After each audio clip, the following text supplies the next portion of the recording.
India tops global ranking in digital payments. MyGov India data reveals that India's 89.5 million UPI transactions show digital transaction में global ranking में India number 1 में है।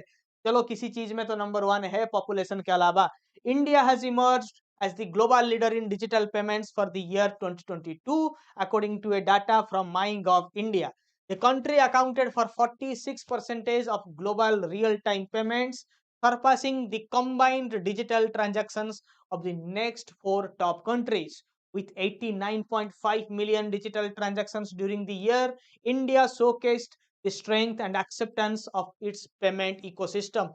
तो NPCI का मैंने comment में देने के लिए आपको बोला है, कमेंट में बताइए एनपीसीआई का वो आर्म जो यूपीआई को ग्लोबलाइज कर रहा है, वो मुझे आप कमेंट सेक्शन में बताइए। तो यूपीआई जिस तरह का प्लेटफॉर्म दुनिया में किसी भी डेवलप्ड कंट्रीज के पास नहीं था, ठीक है। बहुत सिंपल टेक्नोलॉजी है यूपीआई, पूरा सिंप्लीफाई कर दिया। सबसे मुश्किल चीज दुनिया में होता है चीजों को आसान बनाना। सोक्रेटिस का एक लिखा हुआ एक डायलॉग है, it is simple to be happy, it is simple to be happy but it is difficult to. इसी तरह से उनके पास बहुत टेक्निकल एडवांस्ड मैकेनिज्म था पैसा ट्रांसफर करने का, उसमें हेवी अमाउंट भी लगते थे, मतलब 5 to 10% of the amount transaction का उस खाली चार्जेस देना होता था, ठीक है।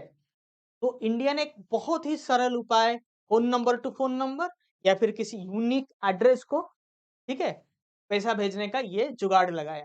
And that this is now most popular and most user friendly application now, and it has gone, it has now spread like a wildfire throughout the world. UAE, USA में adopt करने की बात हो रहा है, यूरोपियन यूनियन, सिंगापुर, भूटान, हर एक जगह इसका यूज हो रहा है। The achievement signifies India's progress towards a cashless economy and highlights its dominance in the digital payment landscape. Brazil secured the second position with 29.2 million transactions, followed by China, Thailand, and South Korea. Kudos to the team that has developed the UPI transaction. It has really made some revolutionary steps in easing our lives as well. ठीक है, अब